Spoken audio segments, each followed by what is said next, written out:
All right, we're recording. Welcome, y'all. Let's do a round of applause. We're here. We made it. Beautiful. So what we got? 29 folks on our first call, Unit 1 meetup for Modern Management of the Older Adult Essential Foundations. Awesome start, y'all. We had some awesome assignment submissions. Really excited for this cohort. So what these meetings will look like. So tonight we're going to just do some general introductions. And then typically what we do is go through some of the assignment themes, lessons learned, what we saw. Either Julie Brower will take us through that or Alex Germano. Then we'll open it up to whatever questions you all may have, general discussion questions based on that content. And then the student unit question document, we'll go through that. I'll drop that link, which it was found at the bottom of the page. It's on the footer, but then definitely at the bottom of week 2, you saw that. So we have a few questions. It'll be good discussion questions as well. We try and be very respectful of your time. So typically right around 9 p.m.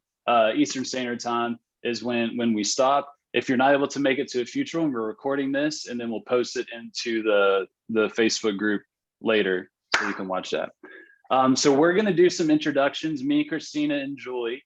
While we're doing that, go ahead and just put your setting that you practice in or what you do, and then where you are in the chat box, if you don't mind. All right, Christina, you got it. Who am I? Hello, everyone. Who am I? My name is Christina Previtt. I'm an outpatient physiotherapist that's working up in Kingston, Ontario, Canada. I'm actually currently on sabbatical from treating, working on my PhD. So I am working on my PhD on the use of high intensity resistance training to prevent transitions in mobility status for at-risk older adults, which is a very fancy way of saying that I take those who are vulnerable to disability and put a barbell in their hands and then write about it in really fancy language. So I'm currently working on finishing up my dissertation. So I am hoping to defend my PhD by the fall. And to do that, I took a little bit of a break from treating. So I owned for 5 years an outpatient orthopedic clinic called Stave Off, which is a hybrid model that was focusing on healthy aging, blending outpatient orthopedics with fitness and wellness. I have closed that facility because I am transferring that model down to the United States. So my family and I are working on moving to Charlotte, North Carolina to start Stave Off USA. And so that is something that is currently in the works. On the personal side of things, I am a competitive weightlifter when I am not currently pregnant, but I am about 33 weeks pregnant with baby number 2. So I have a baby that is going to be on the way. Hopefully not in this cohort, but it is possible that I might be going into labor at some point. So if you don't see me on a meetup, that would be why. That's been the trend. I think we've had we're 2 for 2 or 3 for 3 on kids screwing up our unit meetups or births. Awesome. If y'all don't follow Christina on Instagram, be sure to do that. Someone throw her link in there if you don't mind. Man, lots of home healthers, some outpatient folk, acute care, sniffers. This is awesome stuff. So one of the beautiful things about this course, especially different from a lot of other ICE courses, is that you're going to be taking this course with a very diverse group of folks, which I freaking love. When Christina started this, we didn't necessarily envision this or think that this would be a trend, but we are able to gather perspective on these relatively complex topics from all kinds of different folks in different settings and different ages themselves, which makes these unit meetups, the discussions, priceless. Very, very helpful information to have just all the different types of folks in here. Sweet. Cool. All right, Julie, who are you? Yeah, my name is Julie Brower, and I am in Charlotte, North Carolina, and I am primarily in acute care and inpatient rehab settings. So I've been doing that for the past 5 years. On the opposite end of the spectrum, my brother owns a fitness facility in Charlotte. So I also will see more of the fitness athlete population as well. And so basically, I, over the past several years, have been bringing those fitness concepts into my super sick patients in the hospital. So we are doing burpees, we are doing deadlifts, we are doing loaded carries, all of that good stuff, which is awesome. So just kind of with the goal of kind of planting that seed of fitness when they are still sick. And then in terms of how I got involved with these guys, so I was treating a 72-year-old gentleman with a brain tumor for a year. And I treated him before his diagnosis, through his chemo radiation, and then eventually up until he passed. And at the same time, I basically didn't meet officially in person, but met Dustin and Christina. And that was kind of like sealed the deal. Love older adults. These are my people. That was it. So yeah, and here I am, been teaching with them for the past, I don't know, almost a year. I think it was like August of last year. So coming up on a year. What did you say in there, Christina? I said we become internet friends instantly because she's like, we haven't met. Yeah. But that's the nature of COVID. And well, actually, you met me in person in Bonnie. I met you in person, but like when I first found out about you guys, it was a long time before I met either of you, like in person. You Mm-hmm. were I just learned us. about you guys and I was like, I'm stalking you forever. That's weird. That sounded real weird. No, that's the interesting part is as we interact more and more, and especially in the Facebook group that y'all are in, that we, whenever we do meet in person, it's just an interesting interaction because you feel like, oh, I can give this person a hug. I've talked to this person, I've seen them, I've spent at least 4 hours with them virtually. So yeah, that's always an interesting interaction. All right, so Julie is TAing with this cohort. You'll also hear from Alex Germano. So Alex is a physical therapist in Annapolis, Maryland, and she does home visits. So she bills Part B in the home. So think outpatient on wheels with Fox Rehab. Do we have any Foxers in here or any folks that are doing home visits? Usually we have a few Foxers. Fox Rehab, it's kind of a big group, mainly on kind of the eastern half of the US. But she, works in that home setting, loves that, and just blends a lot of her CrossFit experience of, I think, over 10 years of coaching CrossFit with a lot of the patients doing those home visits, and has some awesome content as well. So you'll be hearing a lot from her and feedback on the different assignments. Sweet. All right. So real quick. So my name is Dustin Jones. So I'm in Lexington, Kentucky. Any Kentuckians, let me know. Always down to meet some Kentuckians that are in these cohorts potentially. So a lot of my experience is in the realm of home health, but I kind of started like the typical, like most of you all probably, is that you wanted to be maybe a sports PT. Raise your hand if you wanted to be like the sports PT in PT school, or you got injured when you were in high school playing some type of sport, right? Oh man, I want to be an athletic trainer, or I want to go to PT school. That was definitely me. And kind of went down that route, did the CSCS, all that fun stuff, was really kind of set up for being kind of the sports PT, wanted to work with the team, and then ended up doing a travel stint in a skilled nursing facility.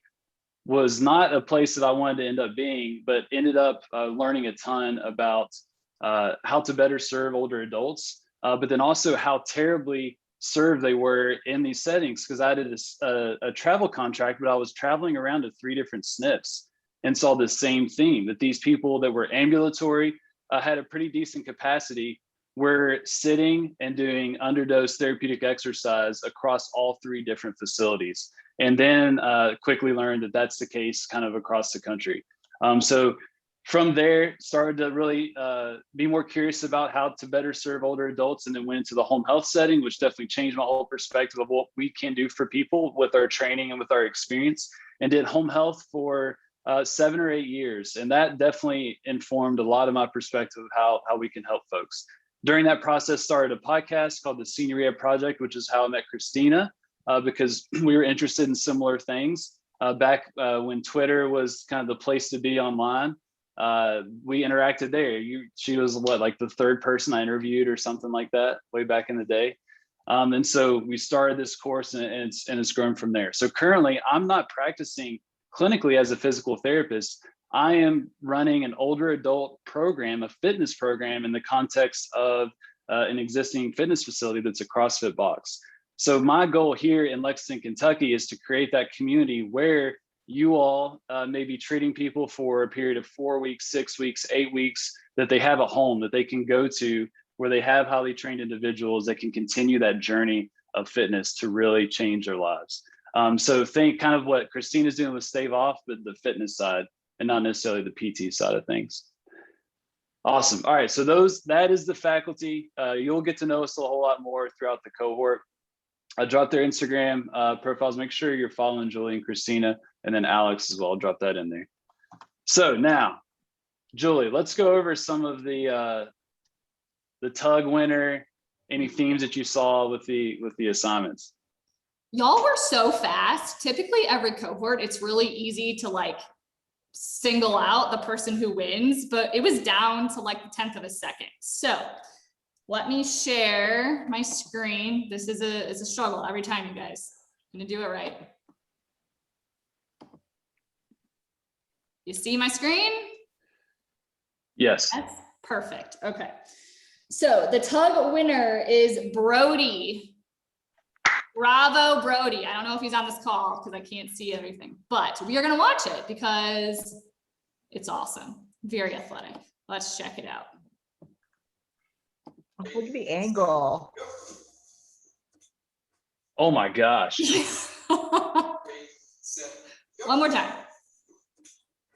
Man, that pivot right out the gate, so good. So good. Look at that long stride. I think you guys all learned that the long strides are what wins the tug challenge. So very well done. They were very, very close seconds and thirds, but Brody is the winner. You don't get a prize, Brody, but you have bragging rights for sure. Okay, so let's go ahead and talk about some assignments. So if we start with the tug, I don't have a video to share for this, but there was a really interesting discussion that I want to bring up that you guys were talking about. Some of y'all were saying, I'm going to stop sharing my screen for right now. Some of y'all were saying, hey, I noticed that you didn't have an acceleration or deceleration point. So let's talk about that. Like, do some of you guys use the tug for gait speed? Do you use it for gait speed? And let's talk about why we can or why we can't. So go ahead, anyone unmute. This is breaking the ice. Jump in. Who's going to be the first one? Start a convo. Don't be shy. I'll start. So the tug would be from a sitting. So you want to incorporate sitting to standing, walking, and sitting back down. Where gait speed, you want the acceleration and the deceleration so that you get just the gait speed and not the standing up and sitting. Yep, absolutely. So just a reminder that you can't use the tug as gait speed, okay? Because there's a different component there. And then the other component of the tug that we want to talk about. So when I really read into the instructions with that, they're pretty ambiguous, right? Did you guys feel like, oh, a cone, a line, 1 foot pass, 2 foot pass? Is the chair against a wall? Is it not? So the important thing is that we're doing it exactly as instructed, because if we want to be able to use our patient's score and compare them to norms and be able to use the cutoff scores to say that, you know, if we're trying to stratify risk for a patient, we have to do it exactly as instructed, which can be very difficult, especially if we're in settings that maybe we don't have the right amount of distance or we don't have the right equipment. But talk to me about just what to do when we can't standardize an outcome measure.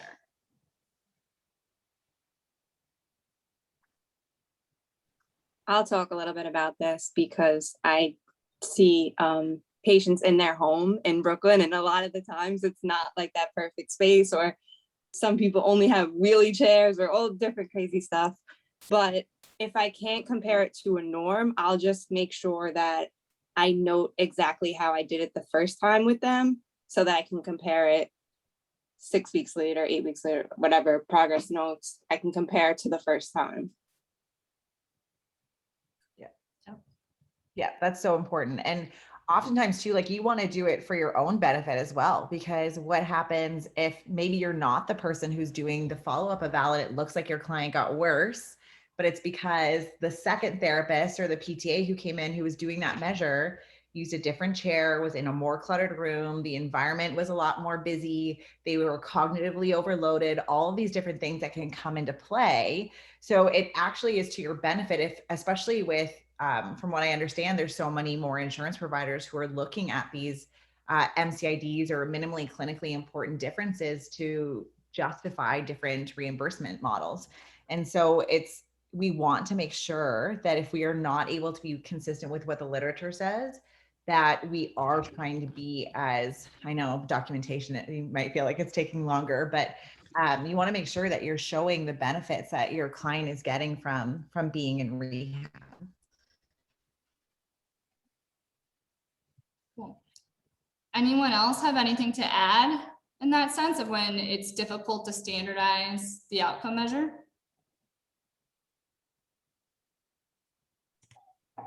I would say, so I'm in home care on a large retirement community campus. We have personal care homes, we have independent living, we have dementia units. And so for me, it's more of the cognitive. When they can't necessarily recall what I'm telling them to do, or they may not respond the same way each time. So just indicating why the test may have been different and what the factors could have been that we couldn't have controlled. Awesome. Love it. Yeah. Okay. Anything on the TUG? Any questions on the TUG? Anything, other comments that you guys want to make sure we talk about before we move on to the SBPB? What about the cone versus tape discussion? Yeah. So throw it out to the group. What exactly, Amy? Elaborate on that. What exactly do you want to talk about between cone and tape? So what do you guys typically do? And what's officially the right answer for what you're supposed to do? Yeah, let's poll the audience. Which one do you think is the official instructions? Is it a cone or a line? You can just put it in the chat.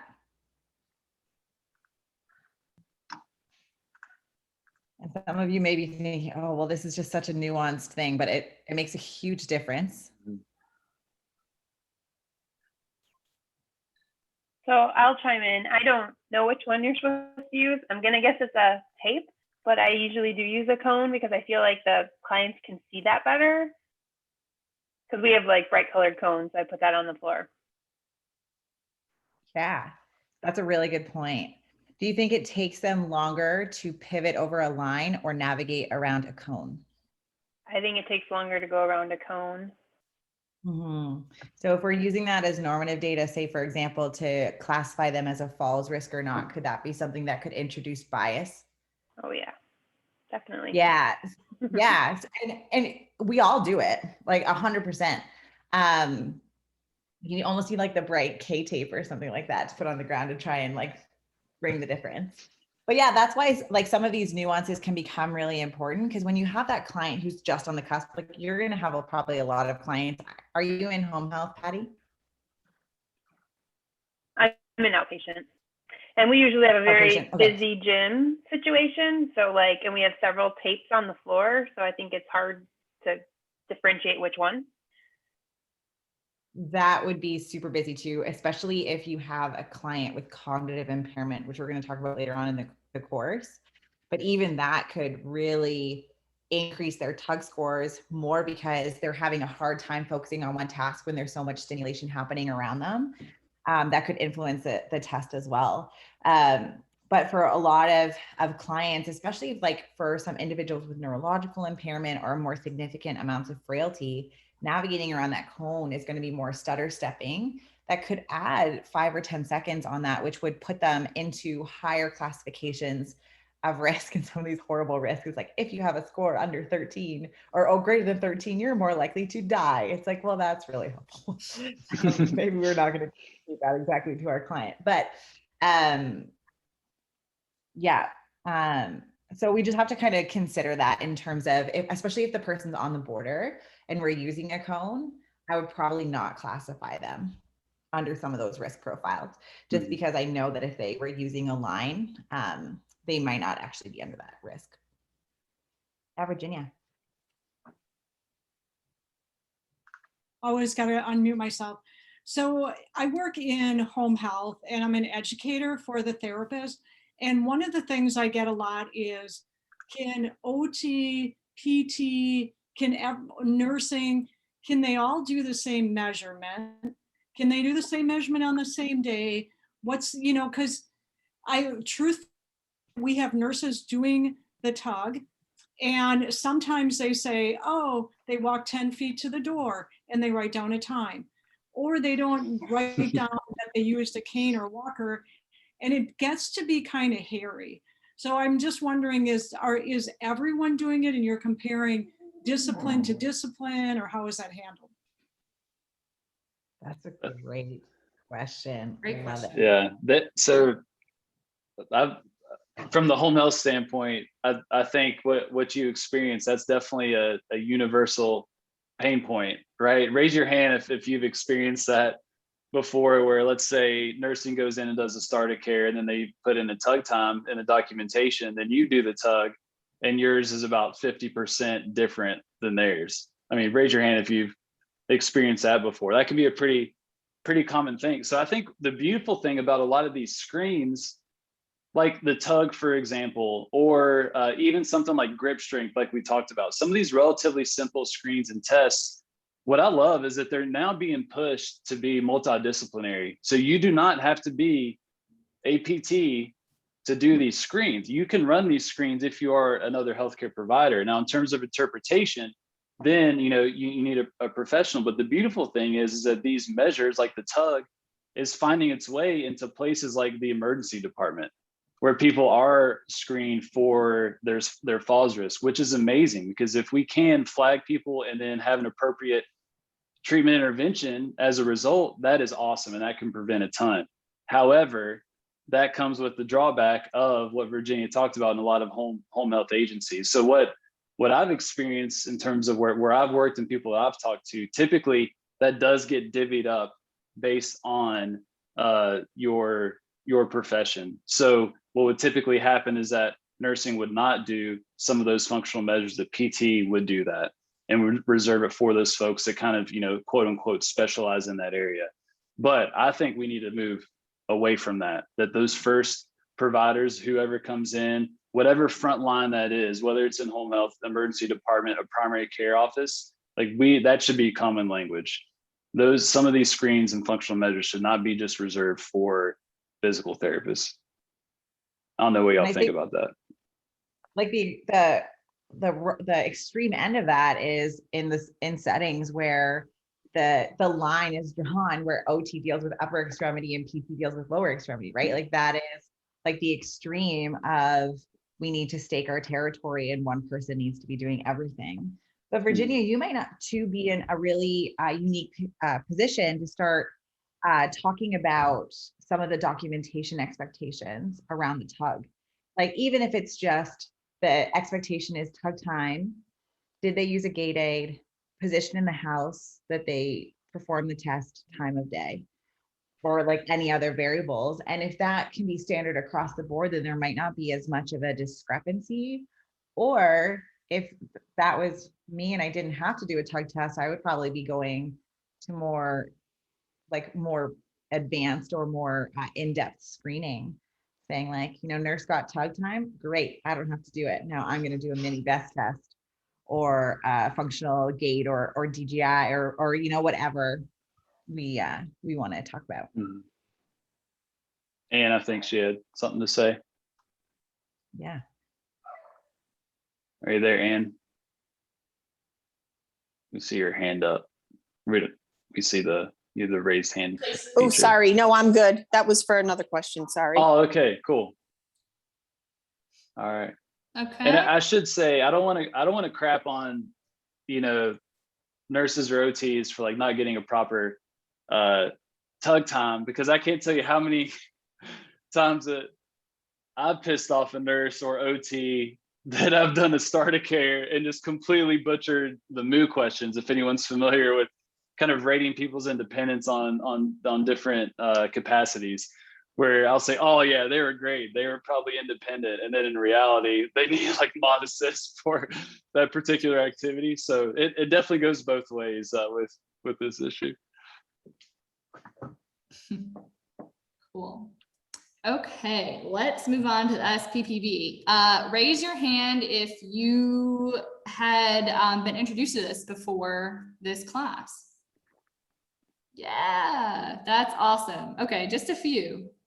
Yeah, so this is great. And we kind of see this from cohort to cohort, that this is a measure that most people don't even know about. And it's so wonderful. We love it. So definitely put this one in your toolbox. So from points of performance for doing this test, only the one thing that I noticed with a lot of you guys is that when you're doing the semi-tandem stance, a lot of you were putting the big toe more at like the arch of the opposite foot, versus putting the big toe at the heel.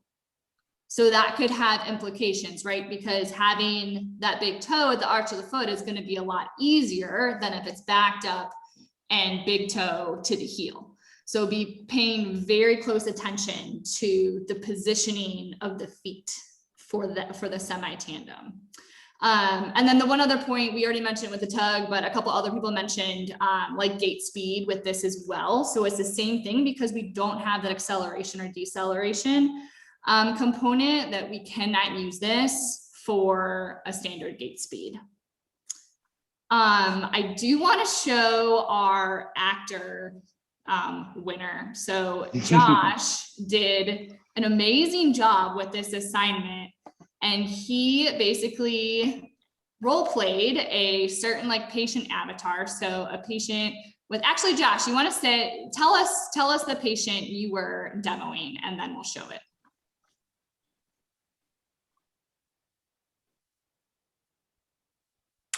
Okay, can you guys hear me? Cool. Mm-hmm. All right, so yeah, this particular patient, 67-year-old male patient, I'd actually been treating that day. He has some slight cognitive impairments, some reasoning things, but he ambulates with a pretty funky gait, and a lot of it's due to fear. He has pretty good leg strength, but he's definitely a furniture surfer, and he definitely has zero heel strike. Very, very hands-on with everything around him. I have to cue him not to grab me at times. But yeah. Yeah, this was really awesome. And someone commented the shuffle gait and like the high hand guard certainly is so, and like really rigid. I just thought that was such an awesome representation of that type of patient. And yeah. It's been really cool working with him, because I can cue him into really, he has a pretty normalized gait pattern after I work with him for a while, but the trouble is just that he, consistently reverts back, It's almost like I watch him leaving out the parking lot with a little sad face, because, he's just there, he is shuffling along again, but I'll do some good dynamic stuff with him and open his gait up, some stepping outside of base support, and, he responds well. Very cool. Yeah. So Josh did just an awesome job at acting out that patient avatar. That was great. And a lot of you, the style points are always so great. We love watching these videos because you guys put so much like work into like role playing, which is great. The other thing about the SPPB, there was this awesome discussion. I forget who brought it up, but you guys were talking about fear. So you can have a patient that is functioning pretty well, but they come in and they're really fearful to try and do like a tandem stance for your balance measure. So you guys talk to me about, pretend that's you guys in clinic and you have an older adult who comes in, you're trying to run the standardized outcome measure and someone's really fearful. So how do you deal with that?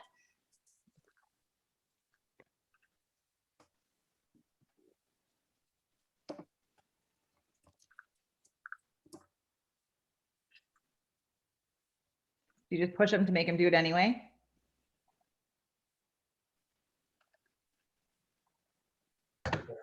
I mean, I think you encourage them, obviously, but if you can't do it the first day, once you start developing a rapport with the patient, you could always add it in at another date. Get what you can the first day, and then, normally by the second visit, they trust you a little bit more. Totally. And so someone mentioned, I like to be able to give a lot of encouragement to my patient, and that gives them some confidence, and then they feel more confident. But what's the issue if we're running the standardized outcome measure and we're giving external, cues or confidence boosters? Like, could that introduce bias into our scores? So I look at it, I'm an outpatient ortho primarily, and I look at it as like when you're going to do a frozen shoulder range of motion on a patient, you're not going to lay them down and do some passive range of motion and some other things and then get your baseline measurement.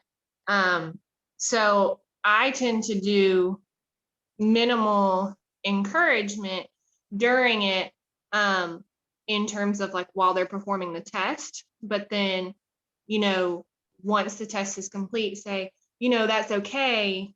We've got some great information from this, and this lets me know what I need to work on with you. But maybe even practicing it, holding on or something like that, they've practiced it. And so these tests are not meant to be performed that way. So for the baseline, I tend to go, without encouragement, but I do try to at least tell them afterwards that there's a reason we're doing it and that there's room for improvement. But I kind of look at it from the ortho mind of when I get my measurements, I'm getting them before I treat. So it's the same idea. Now the tough part, and I'm with you, Megan, on that. The tough part is when you come to reassessment and all right, we're doing this tug again, Betty. Last time you did this, you may not even say that, but in your mind, you want her to do a lot better. It is very easy in that reassessment to be the cheerleader. Be like, all right, let's go. Come on, go fast, fast, fast. To manipulate those numbers a little bit to make it a little faster. But whatever you do at baseline, man, you gotta keep that very standardized. So it may not be that encouragement or even reminding them of the number that they got before until afterwards, where you may celebrate and you compare and you kind of build the bike in front of them. But I think at baseline and definitely reassessment, that is challenging and difficult to do, especially in certain settings like home health, for example, where these outcome measures have such value in terms of the third-party payers that want to see those improvements in those functional outcome measures. You have incentive to encourage, but we cannot do that because that muddies the water of that data for sure. My research brain is just smiling on this entire conversation. Yeah. Oh yeah, you feel it, especially if you work for like an agency that tracks percentage change in functional outcome measures as like, like an outpatient, what is it? Your no-show rate, right? Or your like cancellation rate. That's what all the clinicians kind of hang their hat on. There's agencies that will look at clinicians' percentage of improvement across their caseload in some of these outcome measures. And if they tie some type of bonus to that or performance incentive, I mean, you really have to fight those incentives to kind of maintain the integrity of that outcome measure. And the cool thing about the SPPV too, guys, is did you see kind of that box where it gives all those options to click or to fill in if they didn't perform the test or if they failed? So it gives a really, you can say that it was because they were too fearful or you were too fearful. So it gives you, this opportunity where if a patient is too fearful to do it the first time, the difference of didn't perform because too fearful to they had the confidence to perform it the next time is still significant. Another, Megan said, another point is doing it at the beginning of session before fatigue, just as you would take measurements before stretching. Awesome point. Yeah, and I think that's an important point too, especially when you're working with older adults who are more deconditioned, where we tend to throw a ton of outcome measures at persons. And I don't know if anyone, I know there's a couple people on here who have taken MMOA Live, but we put you essentially through a workout of geriatric outcome measures. And the reason why we do that is to show that it can be very fatiguing. And so we are clinicians who have more reserve. So imagine throwing a 6-minute walk test and then a timed up and go, and then a 30-second sit to stand, and then an SPPB. And then we're going to test their balance. And then we're going to see how they're doing from a vestibular perspective. And then we're going to be like, okay, I'll see you next week. So they could be so tired by that point. So are we getting a true measurement of their functional capacity? We may be seeing very clearly that they're 1 rep max living. But we have to really consider that as well in terms of the order and reproducing potentially the order when we reassess. Because if you did a 2-minute step test at the beginning of your session on initial eval, and then you do it at the end, 6 weeks down the road, you might get a very different measure as well. And so all these things become really important. And yeah, absolutely just things to think about. We got some good questions in the chat box. Yeah. Julia said, what about mimicking tasks on outcome measures in your interventions and sessions between retests so that fearful patient becomes more familiar with the format? Does that introduce bias? Yes and no. I would never want to do an outcome measure that has no translation into function. So the mini best is a good example where if I'm seeing a client who has a lot of fear or a lot of dysfunction around reactional control, then that's probably what my intervention is going to be for that day, is we're going to, put some perturbations there, internal and external perturbations, and see how they do with reactive stepping. So yes, there would probably be some bias, like some learning effect to the test. But we're using these outcome measures because we're trying to evaluate where those impairments lie. So I don't necessarily think that's a bad thing. Yeah. Yeah, I know like there are concerns about like teaching to the test if we're going to use kind of the education example. But if you are letting that patient's deficits and their goals guide your treatment, even if you're doing something that does mimic an outcome measure, so be it. I mean, if it's going to be the best thing for that individual, that's more important for sure. And then Virginia asks, when would you assess vestibular dysfunction as a cause for fear issues? And that's a great question. And with some of the measures that you all went through, which if we look on that page, I'll copy the link here. If y'all look at some of the links to these outcome measures, we've got 12, 14 linked here.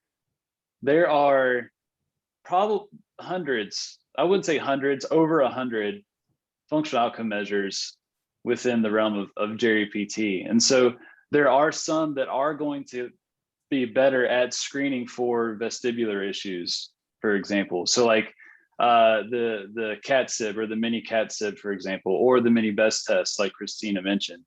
We do want to have those in our back pocket to be able to screen, especially if balance is a concern. And that will kind of raise that flag to have further assessment to see if that is a contributing factor to their impaired performance, especially when you take that coupled with maybe some of these more subjective measures like the falls efficacy scale, like we talked about, or the ABC scale, and we see that there is some fear on board and we do have some type of vestibular dysfunction, then yeah, we definitely need to assess that. So just know we gave you a very, very limited amount of these outcome measures, knowing that this is the start. If this is new to you, this is the start of the journey to continue to build that toolbox, to know when to apply that to that particular person in front of you. Mini BEST tests would be a great one that I recommend, especially if you're in the outpatient setting. I think too, even asking about vestibular dysfunction, like, do you have instances where you feel dizzy or the room is spinning, or and starting to do some of those subjective clearing questions, even if vestibular rehabilitation isn't in your wheelhouse, like it's not something that I am super confident in. I would usually refer out an outpatient if someone came up with a significant vestibular complaints. You're probably doing more than a lot of their providers, and then when you're going through your objective outcome measures, when you get rid of visual input, if they're all of a sudden starting to get issues like similar to like a Romberg, that's a really easy way for you to potentially refer out if vestibular is not something that you're confident with, or just have a further conversation. Because for me, not being a vestibular therapist, I would have a very hard time, other than, benign positional vertigo, BPPV, around, really teasing that out. Yeah. So Kristen said the head thrust is a great quick test for vestibular hypofunction to add to your toolbox if you don't use that already. Yeah, that's wonderful. Thank you for that, Kristen, because you're right. I'm not super confident in vestibular stuff. That's Alex Germano, one of our. This is a great conversation. That's her jam, yeah. And the subjective can be tough too if we don't define our terms as well. That can be challenging, because oftentimes some of their symptoms that may be related to blood pressure as opposed to vestibular dysfunction. So we got to make sure that we're speaking the same language with that. And then falls as well. Let me ask, have you fallen within the past year? And most people, what's a fall? A fall is a violent plummet from standing to the ground with a forceful impact, as opposed to it's literally just an uncontrolled lowering to a lower surface. So losing your balance and going into the recliner, like that's a fall, but most people wouldn't see it as that. So this goes to a couple questions. We should bring these in from the student document. Katie, I think Katie commented on the FGA. Yeah, the functional gait assessment. So she mentioned the functional gait assessment, and this is a question in the student doc as well about the use of that. The functional gait assessment, or the FGA, basically builds on the DGI, or that dynamic gait index. So it's an awesome option that is going to be a better screen of some type of vestibular dysfunction. So don't take us as not including that on our short list, as it's not valuable. We just put the DGI in there because it has been around the block a little bit longer and has more definitive normative values and more clear cutoffs of when we would want to refer. But the FGA will likely get to that point, within the future as more research happens. And then the first question was, C. Wilbraham, are there other screens and assessments you recommend during an evaluation? For example, our PTs have been performing cognitive screening, the short form BCAT. It helps to prepare accommodations and develop POC that best suits the patient, as well as it triggers to referral for OT or speech. So that kind of goes back to the point of there's so many of these. Like, it is utterly overwhelming of how many outcome measures that we have that have some solid data behind it. And so it does depend. And what you're going to see as you use these more and more and more is that you're going to have clusters of some of these outcome measures that are going to be appropriate for different types of folks. So like what Christina would do in the outpatient setting, a great example is the mini best test versus the Berg, right? So if you're an outpatient, let's say you're working with active individuals, like Christina, let's say she's seeing a master's athlete, competitive pickleballer that's freaking crushing it. And she comes to Christina because she's concerned about her balance, and Christina puts her through a Berg. What score do you think that pickleballer is going to get on the Berg? It's going to be a freaking stand on one foot. Yeah. It'll be a freaking 56 it'll be a 60 out of 56. They'll ceiling that out, and it's only going to tell Christina that, oh, this person has decent balance or pretty good balance, but it's not going to be that helpful for her, as opposed to her doing the mini best test.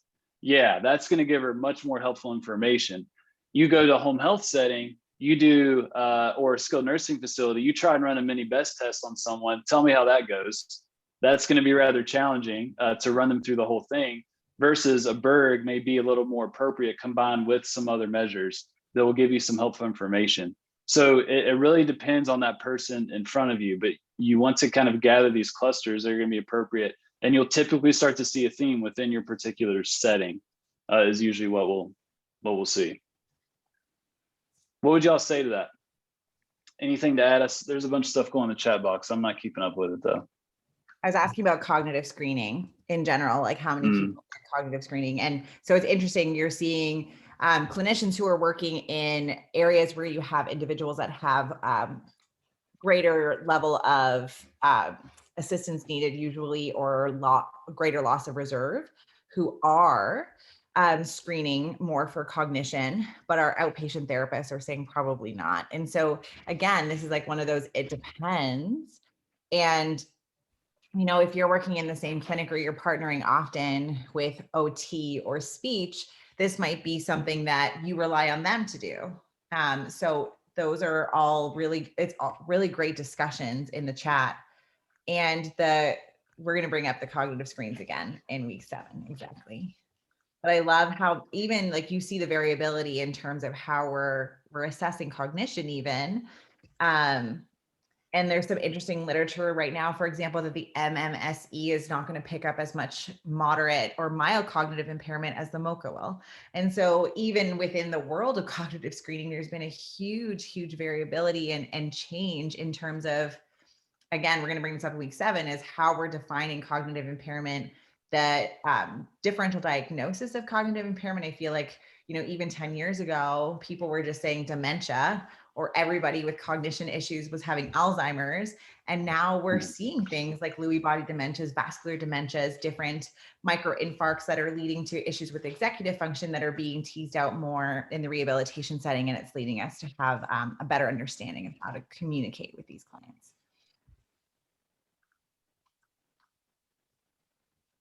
Yeah, I think if you guys have access to SLPs or OTs on your team, always communicating with them if you guys are sharing a patient, because we may assume that the patient doesn't know how to do a certain functional task, or they're not paying attention to us, or it's behavioral. And it could just be that they have delayed motor processing. They have some sort of cog impairment that we don't know about. And maybe they need to be communicated with very specifically in order for them to be able to follow our commands. So just really leveraging your other team members to have a very thorough understanding of where their cog status is beyond just ANO times 3 or 4.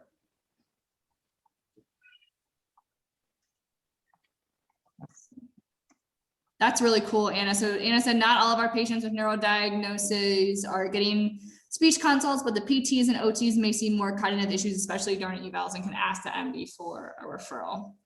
That's awesome. Yeah, I mean, I don't know what's been happening lately, but especially some of our patients coming in following strokes, they're not getting referred for speech, and you would think they would automatically generate that consult. The physician, you know, may screen them in acute, but then they get to us an inpatient, and a little bit more time has happened since the stroke. Now we're starting to see more cognitive issues, especially with function, you know, motor planning and all that. And then we're giving them multiple step commands, and you start seeing them break down more. And then we can, you know, contact the physician and say, hey, look, this is what I'm seeing during my eval. The OT saw this during theirs. Can we get a speech consult on board? But a lot of what we do in inpatient, we're using a lot of our, you know, feedback from speech therapists too, as to what we can incorporate in our sessions. So we can do a lot of dual task activities, which is also going to challenge their balance more, especially during function. I mean, having them do 2 things at once, I mean, you see it just fall apart. Yeah. And especially too, if like you're in a setting where, which I'm sure is the case with Anna, definitely like Julie, and sometimes in home health, if you do have the opportunity to do a co-treat, my gosh, you need to take them up on that offer. A lot of times, especially in home health, that can be kind of a pain in the butt, right? Because you got your schedule, you got your route, you don't want to mess with that and try and accommodate to someone else's schedule because you got your flow. But man, if you can just take the little bit of effort to co-treat and spend some time with OT speech, it will absolutely blow your mind in terms of how they interact with folks. Are y'all able to do that much, Anna, where you are? Oh, sorry. It depends on census. Yeah. Unfortunately, I am able to co-treat more often with with my OT partners than I can speech therapy, but we have tried to do that as much as we can when we're able to. It may be more of like a 30-minute overlap, so we may block them for like an hour and a half where I take the first part and the OT joins me, or the speech therapist does. I may have them in like a standing frame and working on some upright Yeah. posture and orientation, and the speech therapist is coming in and doing some, you know, some cognitive things with them. But we may get like a 30-minute co-treat, and then from that it goes to individual one-on-one. Yeah. Awesome. I love it. And you make an interesting point too, kind of bringing this around to some of the outcome measures we talked about. More and more of the literature is talking about taking some of these standardized outcome measures and looking at either the standard outcome measure and comparing that to the outcome measure with a motor or cognitive dual task. So the difference, for example, from a dual task tug from a like motor and cognition compared to the standard tug. So get them to do it 3 times, because then you can see too, is it motor, is it cognition, or is it dual tasking in general? That's going to lead to those issues. And we're also seeing that it's identifying individuals like those who are at risk for transitioning into pre-frailty. There was a wonderful study that just got published that said that the tug isn't going to catch pre-frailty as well as the dual task tug will. So it's definitely something that we're seeing come up more and more in the literature base as well. All right, so last question before we close out for today. Josh is on the call, so we can definitely talk through this with him. I think it's wonderful. He says, as a PTA, I find that my PT often sets the tone with the initial eval and bears a responsibility into digging into some of the subjective information that would facilitate building the bike. How would you suggest that I communicate with my PT in order to get on the same page and promote cohesiveness in these very important first steps of selling our product? I love it. So how do we help Josh out? What would you want as a PT who is being like that's their PTA is coming up to them and talking about this?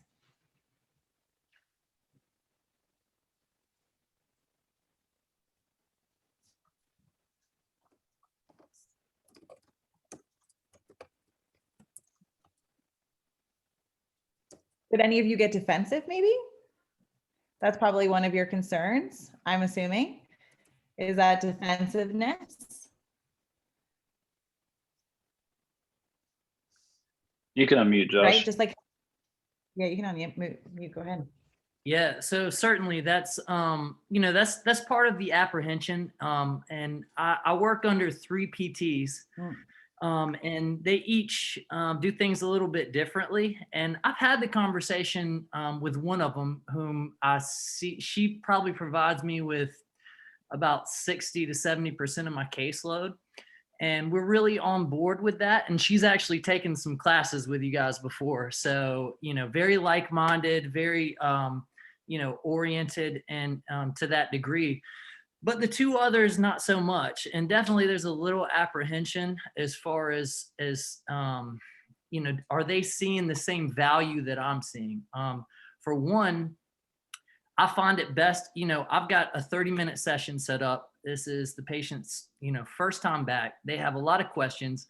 Nothing ever went well at home, right? It's always like, oh, this exercise didn't feel great. And there was, this stretch was funny and I couldn't find a way to do it. You know, you're trying to process all these things and kind of, and when I'm scanning through, maybe I have, you know, 3-4 minutes, if that, to kind of look at that initial eval and get an idea of what I'm going into, right?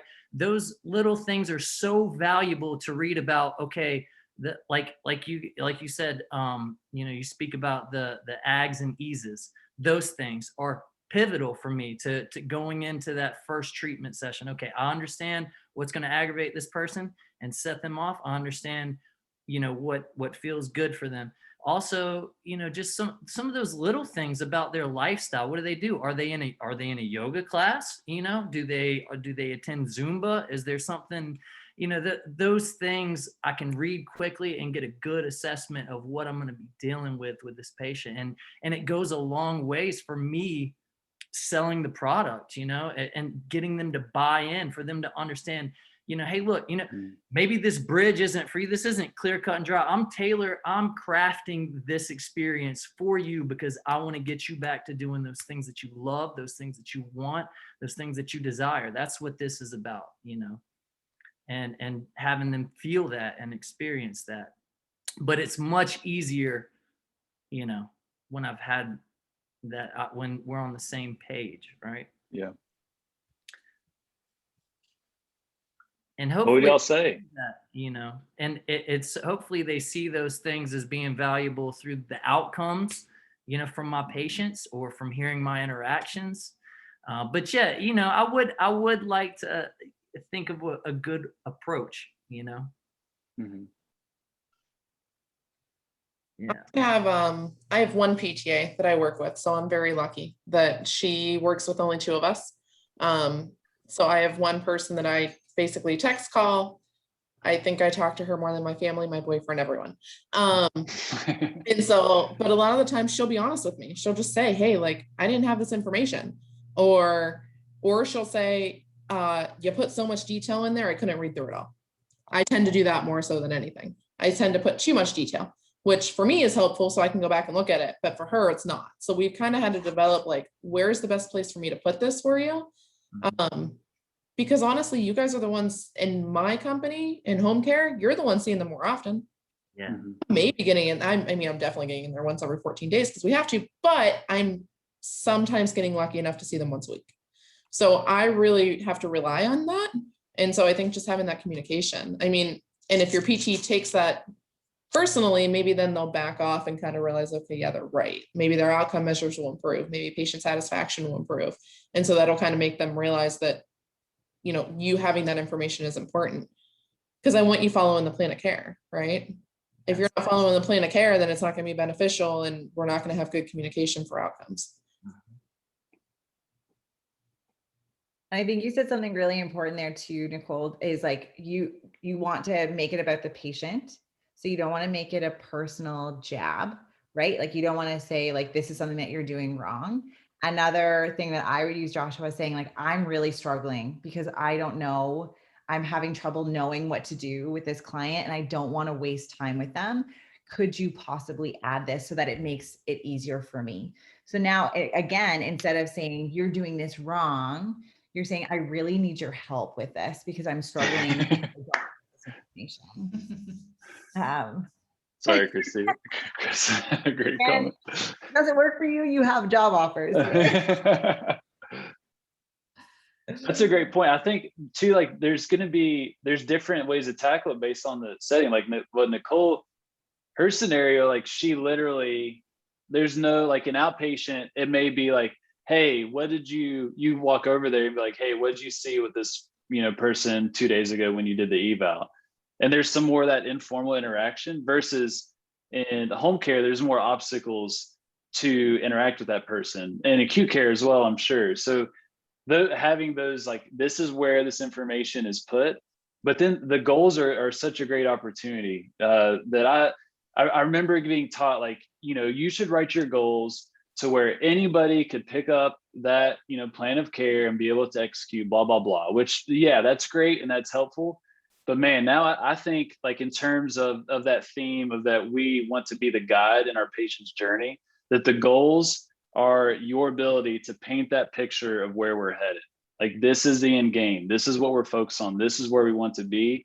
And then y'all are coming in and leading people, guiding people on that path. Like that, I love to think of goals in that manner to paint that picture, plus some other space in that documentation where you can be a little more, have a little more narrative. But in outpatient, I feel like the outpatient folks, that can be a somewhat quick conversation. I mean, not if you're triple, quadruple booked like some of you all, but that'll be different for each setting for sure. That's tough. Thank you guys. Thanks to everyone for helping out with that. Yeah, and Josh, just put your contact info in here and you may have a few job offers. Job offer. Here it is. Awesome. I know where you work. I can steal you. Eleanor talks about you all the time. We get along very well. We were actually talking about you today. Oh, yeah? Good deal. Good things, right? Yeah, Yeah. Eleanor knows me pretty well. of course. Cool. All right. It's 9:03. So fast. Gosh, that's crazy. All right, so good stuff, y'all. I know we talked a lot about outcome measures, but it is a big deal. And if it's not a big deal in your setting now, it's probably going to be. I think for probably the outpatient clinicians probably feel that. You know, you probably do a lot of your kind of subjective outcome measures where people kind of fill out the form, the Oswestry or whatever it may be. But there's settings like home health, for example. These functional outcome measures are a huge part of that practice. And with your pay being tied to the outcomes that you actually get, don't be surprised if we start to move in that direction. So we want to be thoughtful about this stuff. All right, so first one down. Good job, y'all. We're rocking. Great start. So let's keep the momentum going. So weeks 3, weeks 4, some would say that's the fun stuff.